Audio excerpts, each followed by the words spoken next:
careful, let that ink dry. And your name, sir? Jonathan.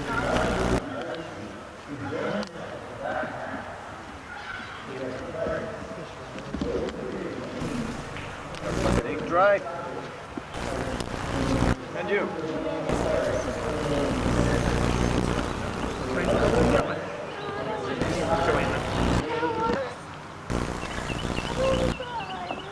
It's a whole family here.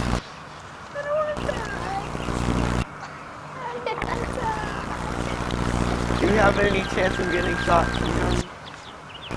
Not at all, sir. There you are. You haven't let the ink dry.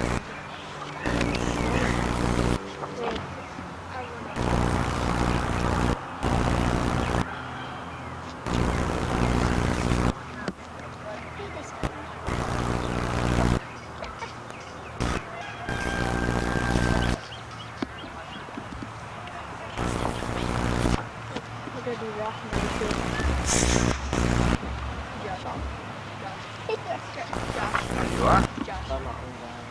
Okay, is that everybody? Josh. Everybody? And as I was mentioning to them, you don't actually execute it. You don't do it until I say the word face. So I can say to the left, but that doesn't mean turn. I have to say to the left face. And raise your right hand. Everybody. Yeah, I'm not asking you. Raise left face and to the right about face. Where do you turn if I say to the right about face? All the way around. All the way around. So face me. And we're going to do some facing moves. To the left, face. To the right, face. You should be facing me. There you are. I see more soldiers down there. They're deserting.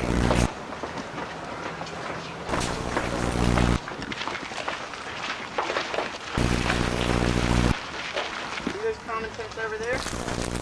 Yeah, see how well those are put up? Well, since you're going to be living in these tents 365 days a year, you got to learn how to put it up. Now, we have a skeleton in our body. Well, a tent has a skeleton too. It includes poles and ropes. And what we're going to do is put up the skeleton before we actually put up the tent.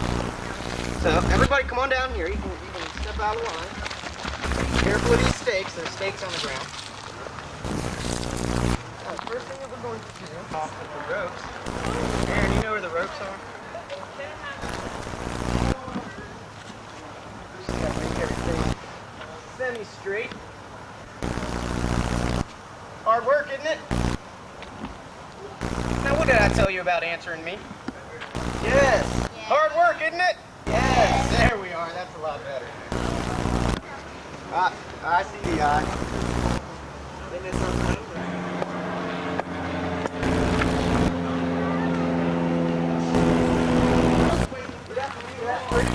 Be staying. Do you know how many people they put in each of these tents?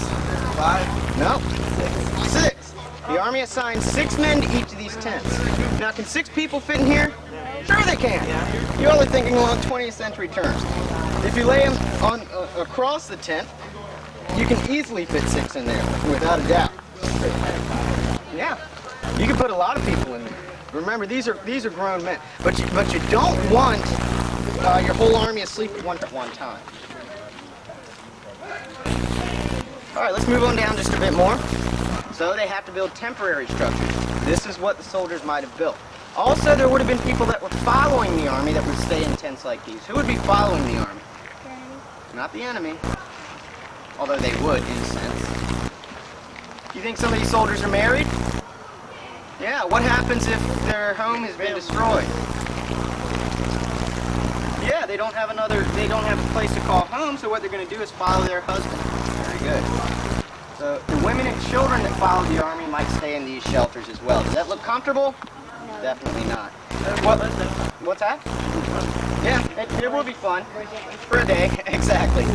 All right. Well, the women, just like the soldiers, are subject to the rules and regulations of the army. And those rules and regulations say that if you step out of line, the army can do what to you? What? Does this look like it would be fun? What they would do is flog the soldiers on their bare back. So that's definitely an incentive not to break the rules. But after you've been flogged on your bare back, you're going to have to visit a surgeon. That's exactly where we're going to go next. And we're going to talk a little bit about 18th century men. So how are my new recruits today? Good. You are? Good, because if you weren't so good, you might end up seeing this man. Who is this person? This person lives in this tent right here. The doctor. Surgeon, yeah, regimental surgeon. And that means that he's in charge of an entire regiment of men. How many men? What are some problems you might have? You get sick. What else? You might get shot. You might get shot. What else could happen to you? That's all. So yeah, this man is going to even take care of those people. How about, you think you might ever break anything? Like an arm or a leg? Finger, toe? Yeah. You guys like the dentist? No? Well, this man is a dentist also. So he can do lots of things. He can make medicine to take care of the sick. He can set broken bones. He can take... Think that feels good? No, probably even breaks that old tooth off, and then that means he's got to go into your gum with this. Digs down around the chunk, pulls it out. That's dentistry. Broken bones. Anybody ever break anything? Anybody? What'd you break? Gets on there good and tight, tied on with linen bandage, so nothing moves. But mine's better than yours, because if I get an itch under mine, what can I do? Untie it, unwrap, do a little scratch, put it right back on. Oh, pretty good deal, huh? Josh has one. Toes. What's the first part of your body? Skin. This one cuts what's under the skin. What's that? Muscle. This cuts what's under that? Bone. So you're going to do 3 different things. Skin, muscle, bone before anything comes off. Then they close it up. Probably pack it with salt after it. Why'd you put salt on it? Yeah, because it preserves it. We don't want your arm to rot, do we? Now. All right. Well, this thing here is the kitchen. What do you see in the kitchen? Fire. You see a fire? You see somebody doing some cooking. Well, the soldiers cook this way. They don't really use open fires, the campfires that you might see on the ground anywhere. And the reason they cook this way is because it burns less wood, and it also keeps the fire from spreading. You notice these holes that are on the side of the trench there have 2 openings to them. There's a larger hole on the side, but another smaller one underneath where that pot is. So the heat rises through that hole on the top and acts just like which kitchen appliance that you have at home. Just like a stove. Very good. All right. To the right, there's some musket. Everybody's going to get it. And I'm going to show you how a musket really would be fired. You all are going to use these musket blanks and do the same. Now, slowly, let's take it step by step. When I say shoulder fire locks, everybody first is going to do this. Lift it up a bit and grab it, just like that, right? Then you bring it, so the second step is you bring it across your body, so it's on your left side, and then bring your arm down. Bring it back to the order position, and we'll try that shoulder fire lock. Shoulder, fire lock. 1, 2, 3. Excellent. All right. Now what we're going to do is prime and load. We're going to show you how this weapon prime and loaded. We already showed you how we bite it off, spit it out. Very good. Then we're going to pour a little bit of gunpowder into this flash pan, and then shut that flash pan. What do you hear? Click. Click. There, click again. And we bring the weapon about to our side like this. Next command is charge with cartridge. So you put the rest down the barrel, draw the rammer, ram down the cartridge, and then return the ramrod. Then we'll bring it up to our left shoulder. Okay. Now there's 3. What were those 3 commands that I used to prepare fire? Make ready. Make ready. Click. Click in front of your body. In front of your body in here. Click. Click. Take aim. Fire. Hey! Hey! Out here, 1 something. Come here, make ready! Hey, rammer! Ram down cartridge, return rammer, left shoulder. Hurry up, they're shooting at us. Make ready! Click! Take aim! You said take up on your shoulders. Boy. Those British, son. You guys are gun happy. That's right. When Fire! Bang! Round and load, one more time. Most of them lost their bullet though, so they have to do All it. right. Come on, draw rammer, ran down cartridge, turn rammer, left shoulder. Through the front. March! Left, left, left, right, left, halt! Make ready, lick! Everybody. Lick, take aim! Fire! And all, since we're trappers and long hunters, the Army's hired us to help feed them. We hunt deer, bear, we hunt anything we can to help feed the Army. But no Army can eat without a fire. So we have the different things that you need to make a fire. Well, you just hold on for a year. England has bluffs of flint with chalk flints and all along the western side. And they bring this over along with steel because we have no way here of founding steel. They go scattered. Bring it to us. There's no way to recover. Char cloth. That is very precious to me. Now you got an old shirt, So I wore it out, you take it, you cut it up, put it in a tin container, sit it on some coals and bake it. Now what you're going to do is bake out all of this color and all of the impurities in that cloth. And you end up with a charred cloth. This charred cloth lays on top, and as you strike, there's a spark of shaving of the metal comes off of this, pops onto here, you blow on it, and you see it glowing. Take a piece of tow, not your left toe or your right toe now. Alright? But this is linen tow. When they're making, they have flax down here, and when they're making it into linen thread, there's a lot of stuff they discard. Everything is used. This makes great fire starting. You know, it's one of many things you can use, and this is our preferred piece, right? You make a little nest of it. Fire in the hole. No. They're just practicing. Okay, this is true. Sorry. You would put that cloth into here, blow on it, and the fire would start. And I'll show you this as such. Right here on the ground where we've got a bare spot. That's actually a shavings off of this metal. This flint is shaving the metal. And I've got one little spot that already started. You can see it smoking already, right? For a little bit. It's smoking already. Fire. That quickly. At that point, you'd lay on your sticks, or you'd have a little teepee ready to go. It's that easy to start a fire. Put that out. I should have laid down my food. Shouldn't have thrown it on your flint and steel. That's just it. I shouldn't have. But that's how quickly. Now each of the On your face is blowing in and starting fire. you have to be very careful. And that's why I dropped it very quickly, and I was over my fire pit, and it would be right there, where it wouldn't get away from me and start the surrounding area. Fire safety was a big item there. They did not have fire departments to come out and put it out. You start doing, there's an exit out the back into the encampment. Okay. Head over there. Yes, thank you. Well, that's a knife that I made.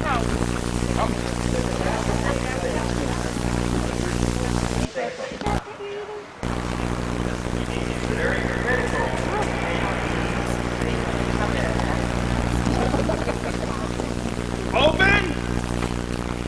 Hands!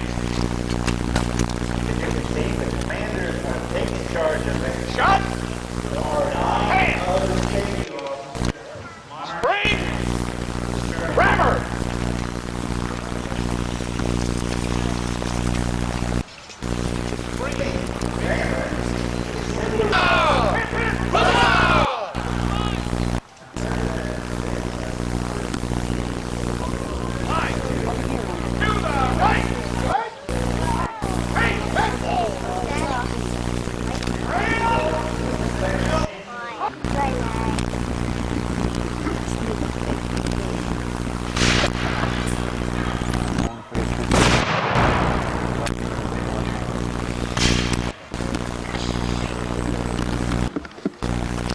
Right here, we've got cover people as the advance forces moving forward, you've got to cover it with someone else. There's back over here where we have in the forefield, the British forces there, currently covered. You may see them fighting in here, but believe me, that response to the battle lines, those things behind it, is very difficult to see them. Now, we've got cover. As they fall back, they think they may have hit a force that's a little stronger than they anticipated. They'll move back and see if they can regroup. If the British are sure on what they're doing in this particular battle, what you see is that the forces will push a little bit. Very slowly light. They have very few troops, but they don't want the enemy to know that. Or if the enemy knows that, what are they going to do? They're going to run it over. Now what's happened, it appears that the British forces have moved back just a little bit to give a gap so they can break contact. With the break of the contact, the American forces would normally pull back until they can do some more reconnoitering. So they don't know once contact has been broken. They do not know whether the reinforcements are coming in from the British side. And it's typical.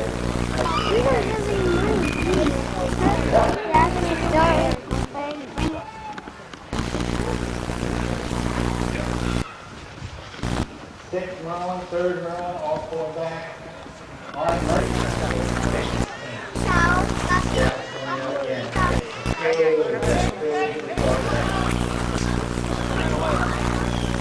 Wounded, what are we going to do with him? Where did you see in the back of the museum that we can do with him? Doctor. Take him back to the surgeon. He'll be evacuated back. He'll be looked at by a military surgeon, and they'll try and save him. I'll bet you did. What do you think?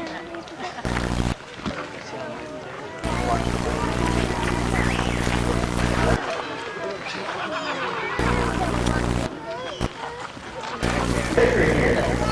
Sure. Gunners line up now to check with the scouts to find out if they can locate anything of the enemy. The enemy has broken complete contact. Therefore, I think we're going to declare a winner, ladies and gentlemen. I think those led by our illustrious captain from the 3rd Regiment, and then victorious in this battle today.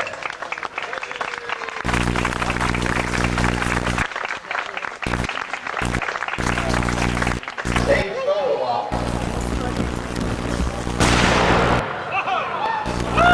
Anybody think that may have been a rifle? Sounds a little bit different than the rest of them. The tightness of that rifling causes it loud.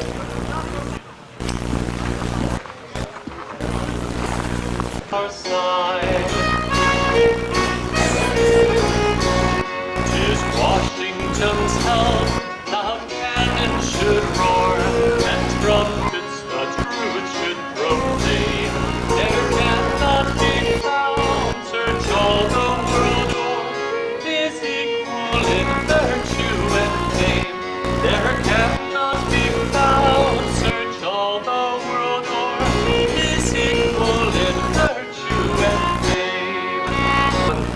This one is played this way from the flute that was called back then the German flute, which is played this way. And that's what we really think of today, don't we?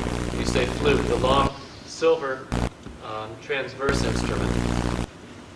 Okay, we're going to do another dance tune. This is called White Cockade. I shouldn't say another. We should do our first dance tune in this set. The White Cockade, a country dance tune. Later on we'll play a minuet. And after that some of you may want to go in the exhibit area and try to step the minuet that's marked out on the floor. You have 2 lessons.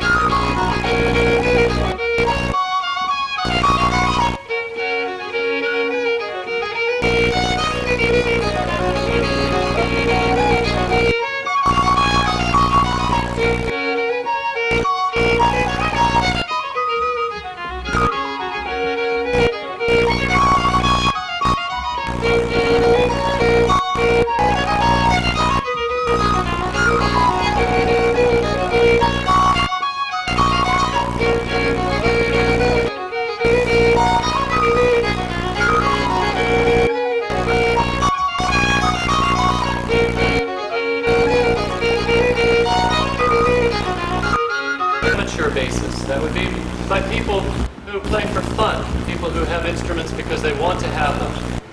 There were very few professional musicians who traveled the colonies, especially down here in the South, because people live so far apart in their plantations. Or in Williamsburg, except for when the assembly was meeting, there just wasn't... This instrument was called simply a dulcimer. It was played mostly by male professional musicians, itinerant musicians, who would come into town and advertise that they were setting up shop in somebody's tavern, and that you, the public, could come and see them play for a fee. Now, this instrument was more of a curiosity. People would come to see this person play the dulcimer because they hadn't seen it before. But they would have seen violins and fiddles and flutes played all the time. We have a ballad with this instrument now. This is the ballad of General Wolfe, who fought in the Battle of Quebec in the French and Indian War.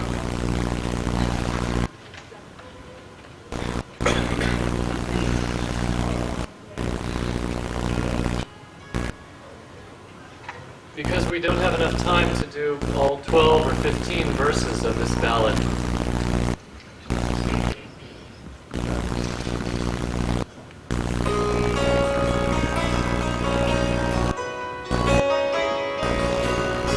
Young men, let nothing fright you.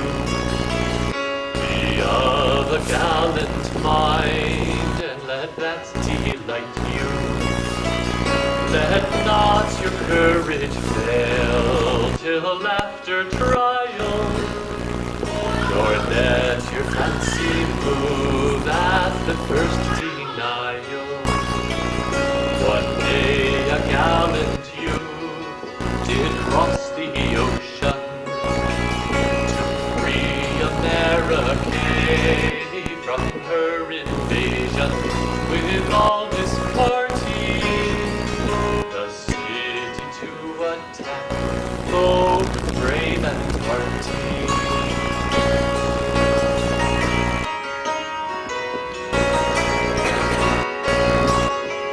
Brave Wolfe drew up his men in a foremost gritty, on the plains of Abraham to meet them. The drums did loudly beat, colors were flying, a purple gorded stream as men lay dying. When shot from off his horse fell this brave hero, and we lament his loss in weeds of sorrow.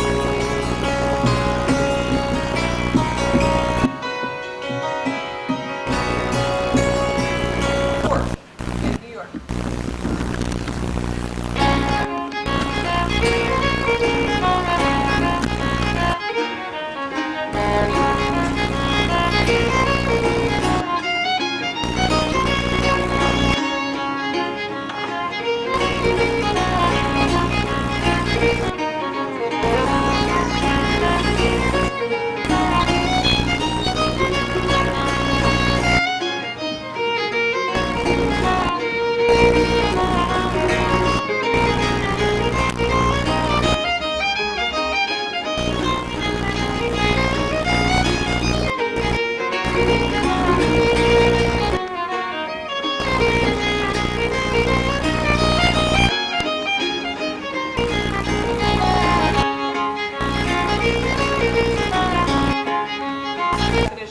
A guitar because it's a wasted instrument, and it's very much the same instrument that we play today as a guitar. This one that they called a guitar is really not. It's made from a Renaissance instrument that's called cittern, C-I-T-T-E-R-N. It was restrung and retuned in the 18th century, and women played this instrument. It's got a completely different tuning from our modern guitar. It's tuned in open C. It's tuned with metal strings, whereas the other guitars in the 18th century were strung in gut strings. Women confined themselves to playing this instrument and the harpsichord. That was all. Women did not play reputation to be the first fiddler or the first flute player. There was a woman in town. And now that we've introduced this ladylike instrument, we're going to sing an unladylike song. It would be inappropriate, even in a half-hour program, to leave out all reference to drink. People drank huge amounts of liquor back then, of malted beverages, claret, rum, even gin. And this was a central part of their social lives. Now, we don't support that today. We don't like to encourage that. We're not in a position to say this is cool, but we're also historians. And if we were to leave that aspect out of our music history, then we'd be guilty of introducing a historical bias.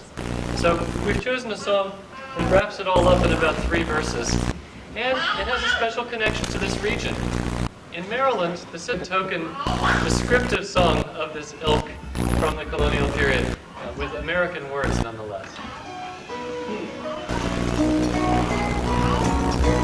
She tells me with claret she cannot agree, and she thinks of a hogshead whene'er she sees me. Thus I smell like a beast, and therefore must I resolve to forsake her, or claret deny. Must I leave my dear bottle? 'Twas always my friend, and I hope will continue so to my life's end.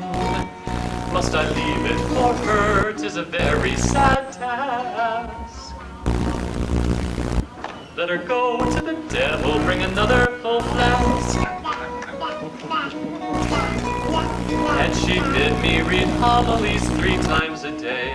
Perhaps she'd been humored with little to say. But at night to deny me my dear flask of red. Let her go to the devil, no more to be said.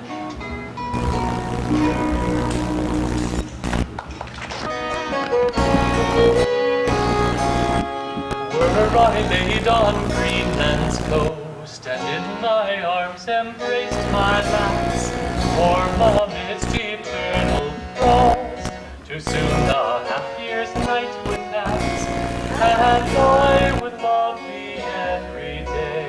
Every night we'd kiss and play, if with me you'd fondly stray, over the hills and far away.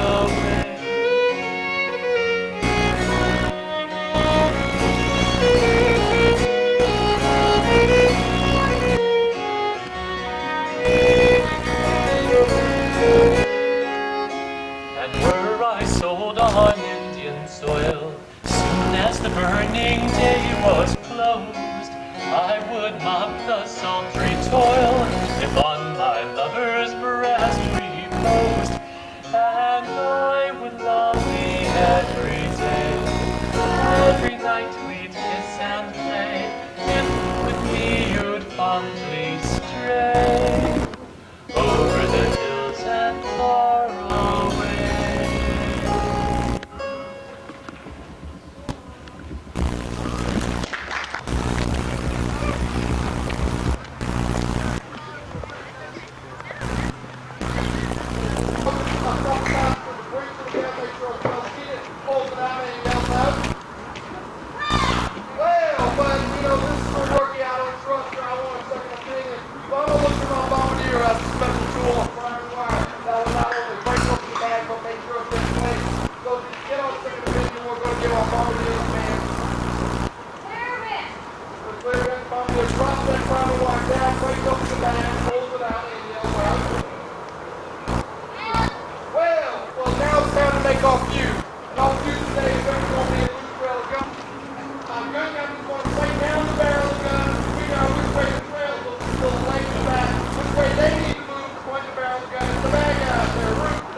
That all the time your artillery piece is going to be laid up on a gun.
certain it is as to give geography that those that is here may put themselves upon the town as to see it all on their own.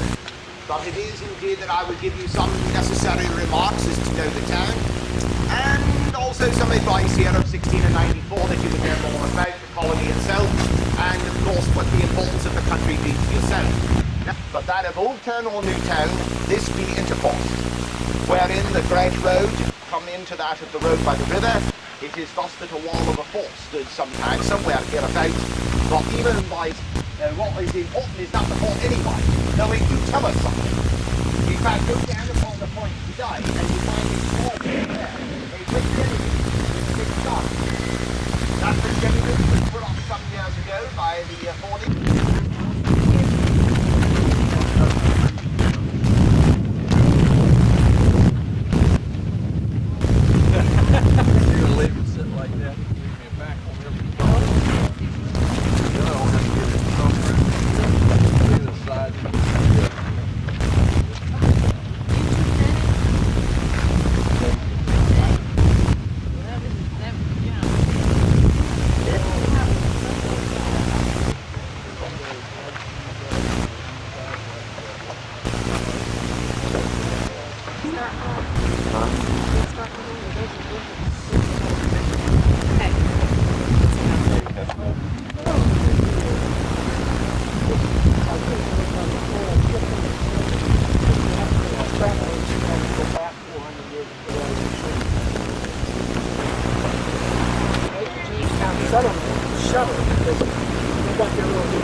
Tell when I'm looking at it. I mean, just in general, what is this all this stuff? No, just all of them. What of them? These are the artifacts that we discovered. These are the artifacts that they discovered in Jamestown, the original site where they're excavating and digging up all these pieces of pottery and skulls and metal, weapons.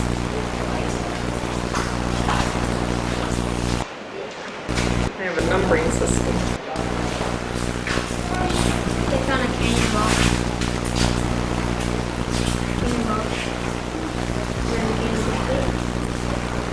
Cannonball? Bullet.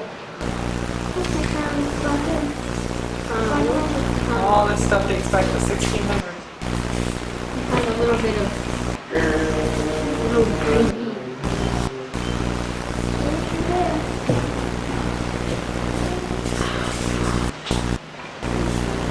All this is Smile. Oh man, when I told him to smile, he smiled.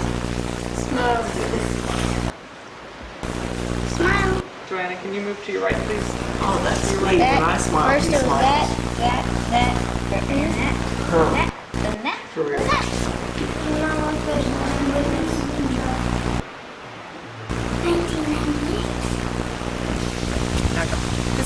dedicated to the glory of God and in grateful memory of those early settlers, the founders of this nation who died at Jamestown during the first perilous years of the colony.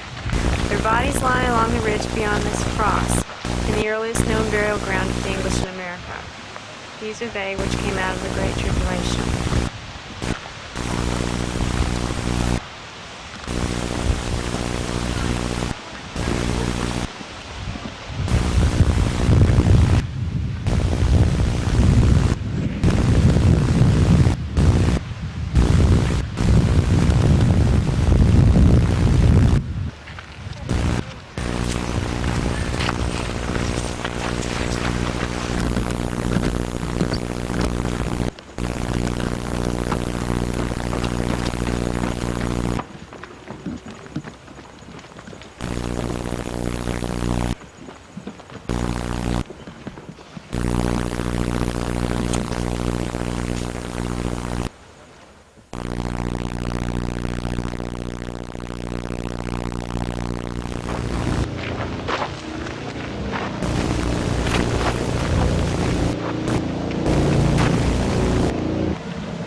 What are you doing, Amanda? No? Tell us what you're doing. Writing a report about where you went today, right? And you're doing it happily and joyfully. Yeah.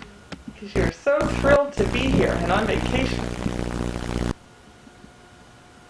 And this is the girls' room. There's Joanna's bed. And Amanda's bed. It's beautiful.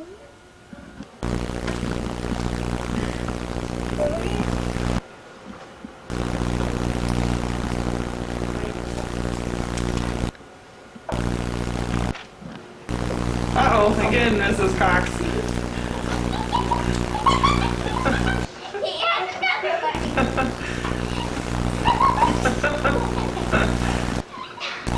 He doesn't want you to know how earnestly he's working on his schoolwork, but it doesn't look like he's working very hard on it, does it? Here's Joanna working on her schoolwork.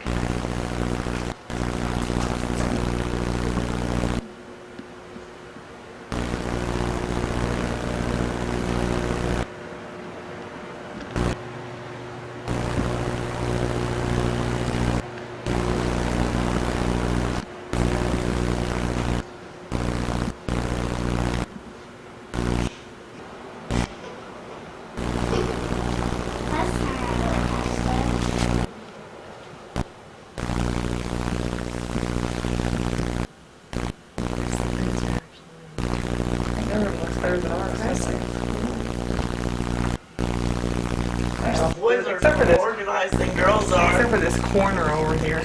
Their beds are suspiciously out of place. Look at Because Levi's. we play cards. Levi's bed down here. Jonathan's on Levi's bed.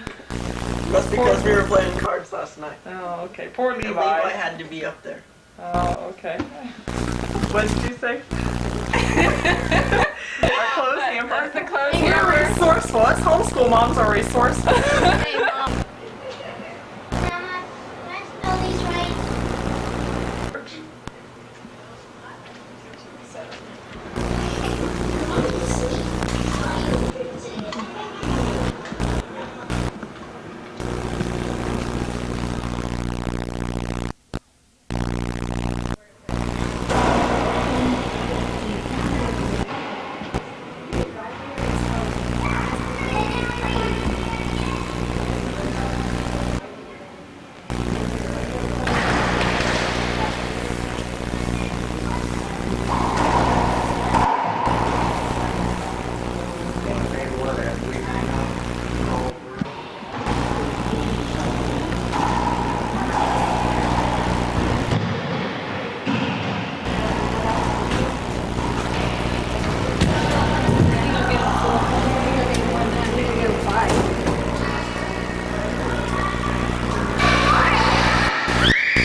Okay, keep like this. Open the nose. Yes. Yes. Yes. Yes. Yeah. Yeah, these little ones are cold down here. Down here? There's little ones down here. They go all the way around. Down here? And they're cold. They are. Down here? Yes. I mean, you know,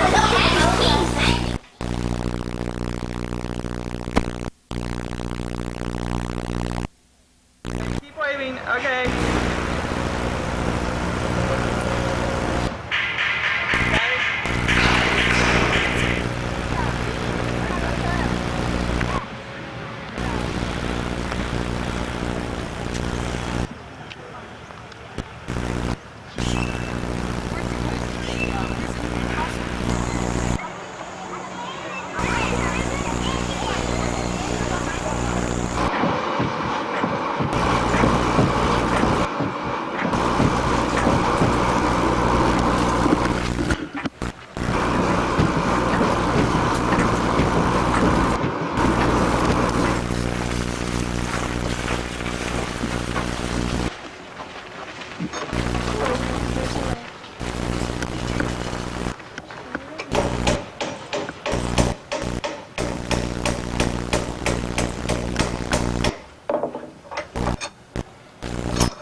And thus said Moses, let my people go.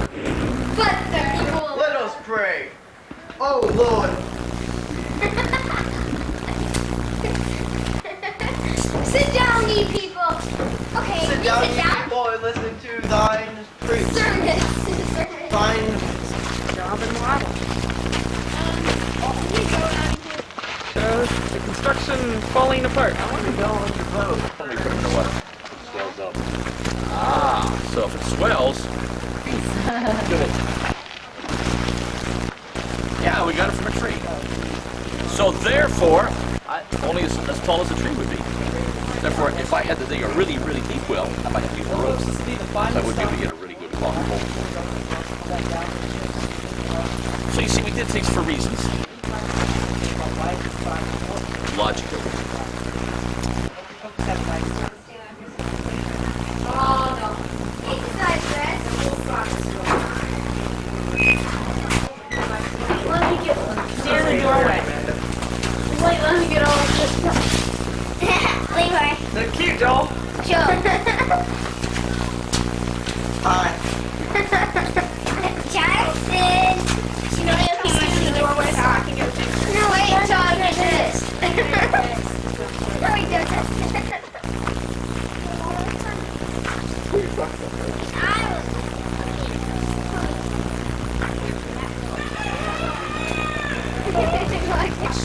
The piece about. Take a hold of a paper cartridge, which is in this little pouch here. Now, paper cartridge is a paper tube that is filled with gunpowder.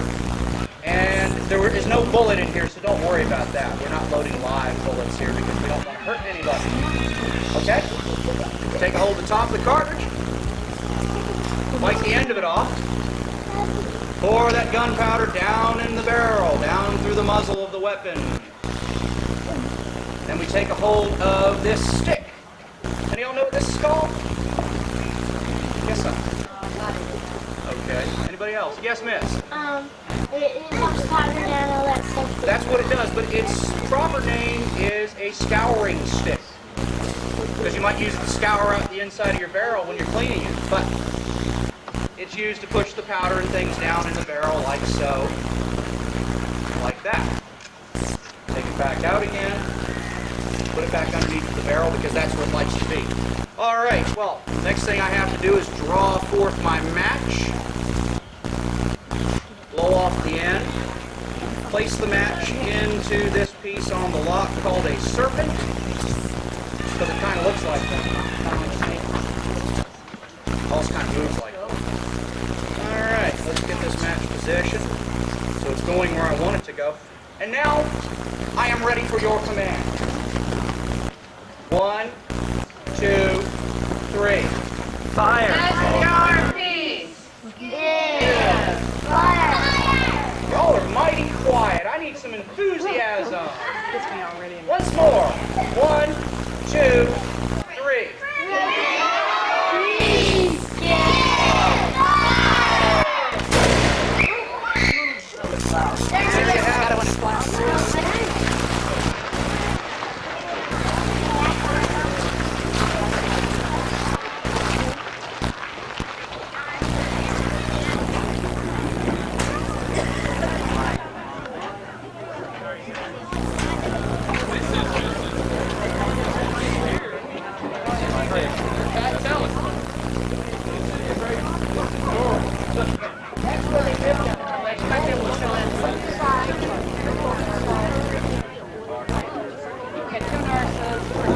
Alright, ladies and gentlemen, from Norfolk Christian, we're going to head right up forward and down. Pretty good.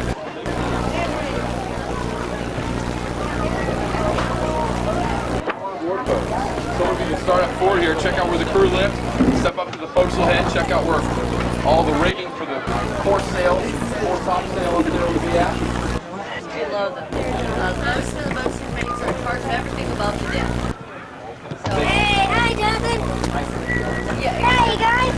the officers are back there. So those are all the sails, all the rigging, everything is.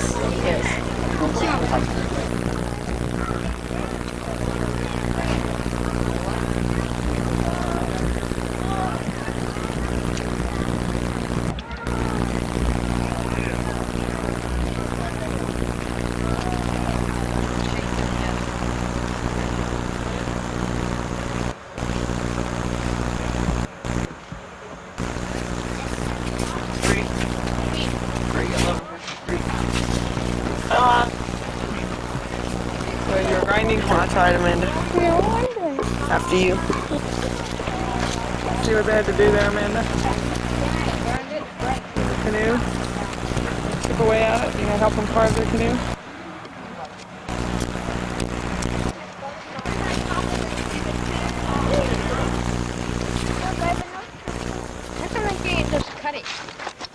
What are we doing?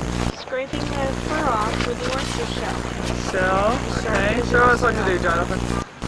Go up a little higher so that. There. Go. Like this. Okay, see. Like so. And, get the sharpness that you need. What are you carving it with? Usually for the antler. What kind of stone is it? Teckle rock here is what we call chert. Where are you from? Kentucky? Alright. Yeah, that state that's not founded yet. Alright. Saying that your stone that you have in Kentucky, that flint. So it's inside of this? Now, when you sit up here and you chip that flint, it flakes, doesn't it? Now, if you was to say, do y'all have sandstone? Now, if you was to hit that sandstone, what would happen? Break. Crumble, right? So when you chip that rock, that flint, it's going to give you nice flakes like what I've got here. And this chert here is almost identical to your flint. Now, what you need when you work with tools is stone and flakes. It's got what, when you get older, geologists call them component fracture. Taking some grasses that grow along the waterways, and I'm sort of twisting and braiding them around some pieces of rope that were already made out of the tougher grasses.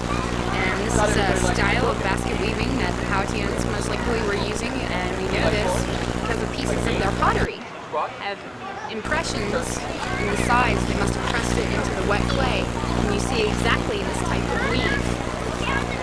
Now, the only thing I got in there besides that is a little bit of wild that they were making materials using this way, and we know from English descriptions what they observed in Powhatan villages, what kinds of plants that they were using to make the string that they needed, and that string would have been used for weaving baskets or sewing a house together or making fishing nets. It's basically what holds the whole village together. Levi doesn't want to. Levi, turn around. Okay. Yeah? The light is. Red light's not up? Dried fruits? Where's that mushroom?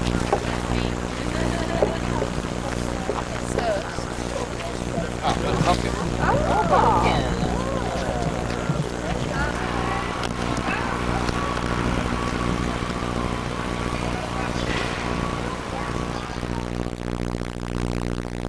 Tell me the name of the individual who started a little colony called Jamestown.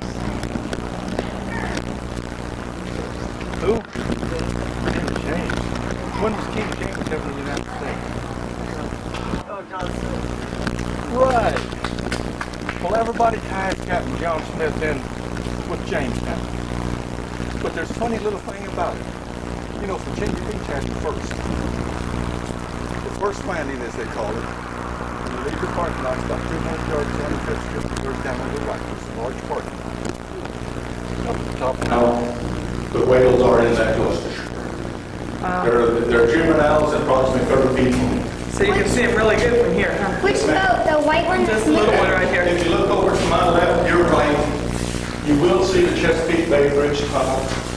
If you look closely, you will be able to see the full length of it, and you will be able to see the eastern shore and the haze on the far side. Oh yeah, I see it. That's neat. And if you look in the water, I've seen a couple of them a little bit ago, you might see old Flipper's relatives out there. Mom, see there's... Oh, yeah, the second tunnel, or third and fourth. The tunnel, the islands, is numbered 1, 2, 3, 4.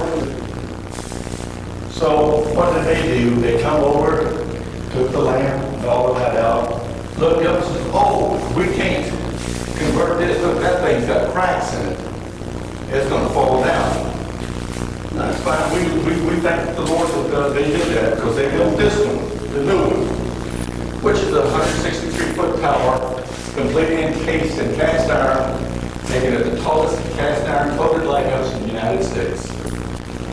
Stuff him and to show about where he landed when he first come to what is now known as the Commonwealth of Virginia. You guys see it across the end of this walkway and bridge there? You across the street?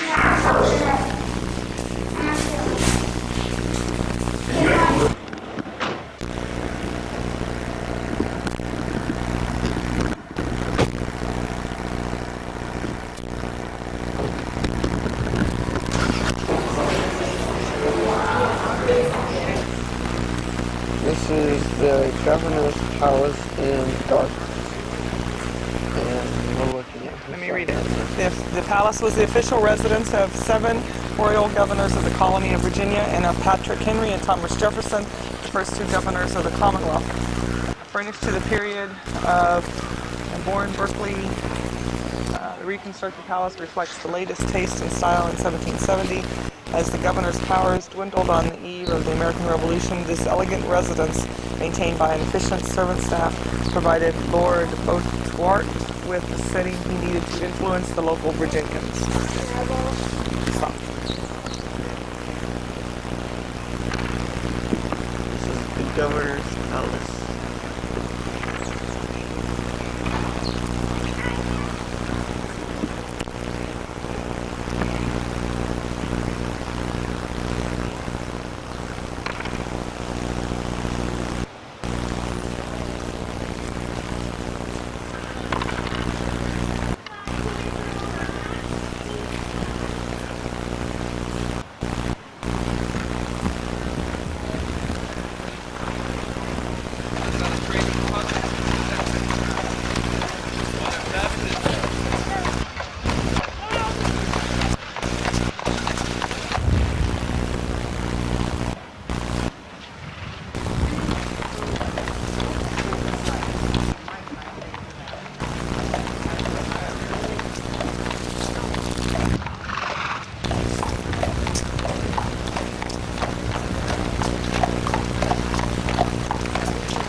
That's heavy.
Lisa.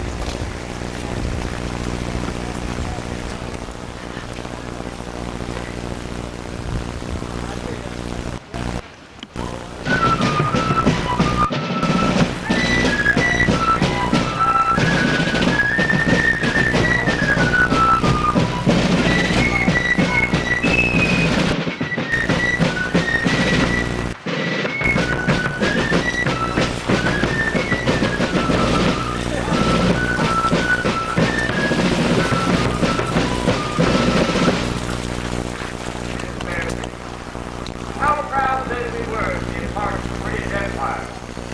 But I no doubt in my mind that our kings not made of foreign troops engaged to assist in constructive purpose. The kings representative in this colony have not only withheld all the powers of government from operating for our safety, but having retired on board an armed ship and carrying on of extreme danger, we have no alternative left but an abject submission to the will of the